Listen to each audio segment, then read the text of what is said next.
Olá pessoal, sou o professor Arthur Arcanjo e hoje a gente vai conversar um pouquinho sobre a classificação biológica que a gente utiliza. A gente tem várias maneiras de classificar os seres vivos, na verdade há muito tempo que existem vários métodos para classificar os seres vivos, mas hoje na biologia nós utilizamos alguns métodos formais. Se você quiser se especializar, você pode ir bem para a classificação filogenética baseada na evolução, mas de uma maneira bem básica, que é o nosso objetivo hoje, nós podemos trabalhar a classificação biológica que começou a ser discutida a partir de Linneu. Linneu classificou os seres vivos, dividiu os seres vivos na sua classificação em 7 hierarquias taxonômicas: reino, filo, classe, ordem, família, gênero e espécie. Se a gente for aqui, pessoal, em um sentido ascendente, se a gente for de espécie em direção a reino, nós devemos observar um aumento na diversidade biológica, ou seja, eu tenho uma espécie, dentro do gênero essa espécie vai permanecer. Esse gênero ele está presente dentro da família.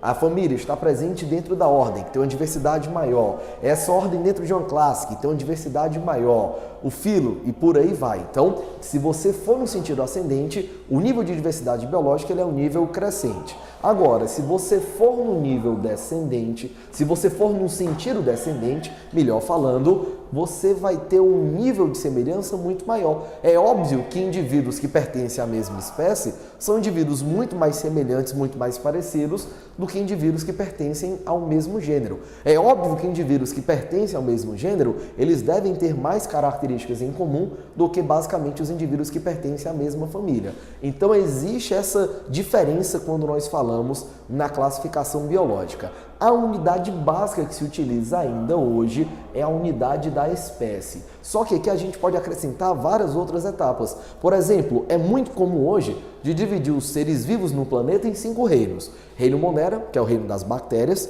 Reino Protoctista, englobando algas unipluricelulares e os protozoários. Reino Fundi, engloba os fungos unimulticelulares. Reino Planta, exclusivo para as plantas, nenhuma alga faz parte dele. E Reino Animalia ou Metazoa, que é o reino dos animais. É ainda possível utilizar uma classificação acima dos reinos. A classificação proposta, salvo engano, na década de 80, por Carl Woese. Esse cientista, com base no RNA ribossômico, ele conseguiu dividir os indivíduos em 3 domínios. Seria um nível hierárquico acima de reino. O domínio eucária, que envolveria todos os eucariotos, ou seja, todos os indivíduos que têm célula eucariótica, que têm núcleo. O domínio bactéria e o domínio árquea. Esses 2 domínios, bactéria e árquea, eles englobariam as bactérias que nós conhecemos atualmente. Mas além disso daí, nós podemos estabelecer várias outras hierarquias entre essas 7 clássicas. Eu posso, por exemplo, dizer que existe um infrafilo,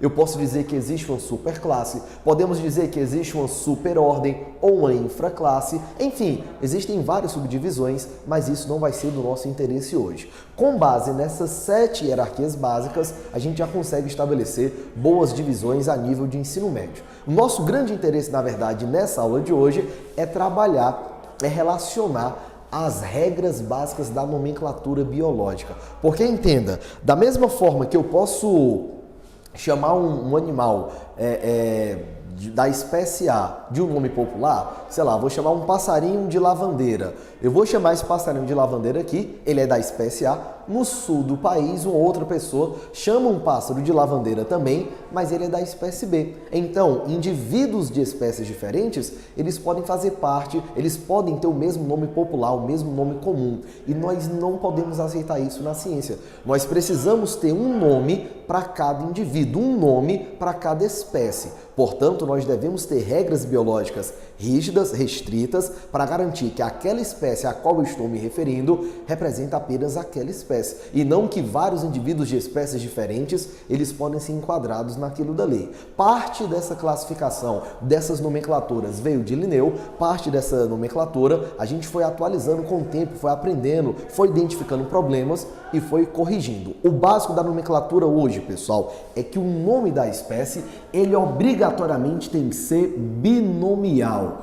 Todas as espécies apresentam um nome composto por 2 palavras chamadas de maneira mais técnica de epítetos. O primeiro termo, o primeiro epíteto é o epíteto genérico e o segundo termo é o epíteto específico. Cuidado com isso daqui, pessoal. Sempre, sem exceção nenhuma, sempre o primeiro termo tem inicial maiúscula. Isso é, o epíteto genérico sempre tem a sua inicial maiúscula, enquanto que o epíteto específico, ele sempre tem a sua inicial minúscula. Isso é regra a gente tem que obedecer. Segundo fator relacionado aqui ainda a esse nome, a essa nomenclatura binomial, é que o termo da espécie, o nome científico da espécie, ele tem que vir destacado no texto. Se você está num texto, num computador, está digitando o nome de uma espécie, você pode digitar o nome em itálico, vai destacar. Mas como você, à mão, você não consegue escrever em itálico, a maneira que se utiliza nas provas, em textos em que a gente escreve à mão, é de sublinhar. Então você vai trazer o nome da espécie com os dois termos, você vai trazer os dois termos sublinhados e você vai trazer a inicial do primeiro termo sempre maiúscula e a inicial do segundo termo sempre minúscula. E um cuidado gigantesco que você vai tomar agora. O nome da espécie é dado sempre pelos dois termos. Se você pegar apenas um dos termos, ele não representa o nome da espécie. Se você pegar o primeiro termo, ele é referente ao gênero daquela espécie. Por exemplo, pessoal, quando a gente fala na espécie humana, a nossa espécie, tecnicamente falando, é Homo sapiens. O nome da espécie é Homo sapiens. Esse primeiro termo aqui, ele é relativo ao gênero Homo. Então, eu poderia colocar o gênero Homo bem aqui, e eu poderia colocar bem aqui, então, a espécie Homo sapiens. Gênero Homo pode ser escrito sozinho, isoladamente, mas a espécie Homo sapiens, ela tem que ser escrita sempre com essas duas palavras. E muitas questões tentam enganar vocês com isso daí. Algumas questões vão chegar e vão dizer, olha, o nome da espécie é dado apenas pelo nome específico. Mentira, o nome da espécie é dado pelo nome genérico e pelo nome específico também. O nome da espécie é dado sempre por esses dois termos e essa é a regra básica, tá? Inicial maiúscula, inicial minúscula e sempre em destaque. Essa é a primeira regra. Uma segunda regra é que os níveis acima da espécie, eles obrigatoriamente têm que ser uninomiais. Por exemplo, a espécie humana é Homo sapiens. A família, o gênero é o gênero Homo e todos os outros termos, eles têm que ser uninomiais. O reino é o reino animalia, é um termo só. Filo é o filo chordata, é um termo só. Classe é a classe mammalia, é um termo só. Enfim, a gente sempre vai ter um único termo para os níveis acima da espécie. E isso é uma regra básica de classificação, a gente tem que utilizar. Uma terceira regra muito interessante é que nós podemos falar em subespécies, nós podemos falar em raças. E quando você vai nomear tecnicamente alguma subespécie, alguma raça, você utiliza um termo trinomial. Isso é, você mantém o epíteto genérico, você mantém o epíteto específico e você adiciona um descritor subespecífico. Você adiciona um termo subespecífico. Por exemplo, os cães e os lobos, eles fazem parte hoje da mesma espécie. É a espécie Canis lupus. Só que o lobo, ele faz parte da subespécie Canis lupus lupus, enquanto que os cães, eles fazem parte da espécie Canis lupus da subespécie Canis lupus familiaris. A espécie é a mesma, mas a subespécie vai diferenciar. São indivíduos da mesma espécie, mas que, com base nesse descritor, a gente pode determinar que há aí uma subespécie diferente. É uma regra também bastante utilizada. Outra regra muito utilizada nas provas e até mesmo na leitura do nosso dia a dia, quando alguma revista traz um termo científico, quando algum jornal traz um termo científico, é que é possível abreviar o epíteto genérico.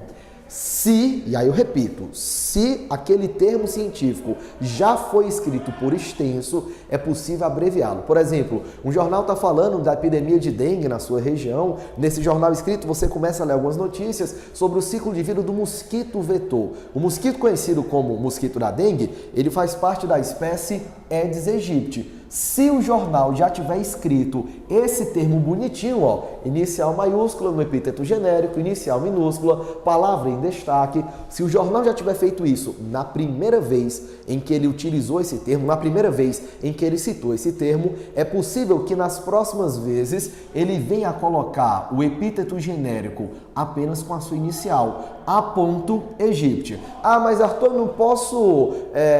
eu não posso reduzir, abreviar o epíteto específico também não? Não, aí nesse caso não pode, só pode abreviar o epíteto genérico, isso é regra e a gente precisa seguir. A gente tem ainda outra regra que é utilizar a expressão SP quando souber apenas o gênero, ou pelo menos quando apenas o gênero importar. Por exemplo, aqui, eu estou trabalhando com um grupo de plantas em uma pesquisa, em um laboratório, e essas plantas fazem parte do gênero Solano. Eu descobri, então, uma espécie e eu não sei que espécie é essa, mas eu sei que o gênero é Solano. Então, posso dizer que essa planta é uma Solano SP. É alguma espécie do gênero Solano. É só a ponto de deixar aqui, pessoal, esse Solano é o mesmo gênero do tomate, tá? É o mesmo grupo de plantas da batata inglesa, do tomate. Então é um exemplo que a gente pode dar. Eu posso encontrar uma variação de tomate, uma espécie nova de tomate, não saber exatamente que espécie é aquela, e eu posso então utilizar Solano SP.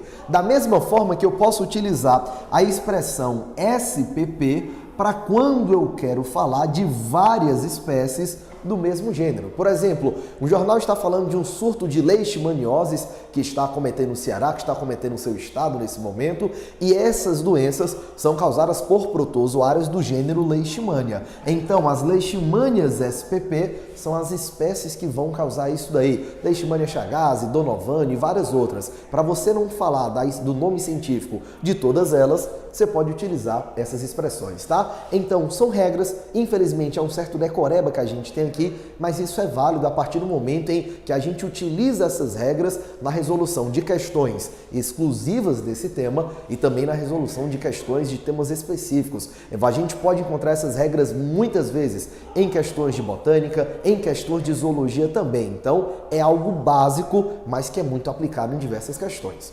Por hoje é isso, pessoal. A gente se encontra.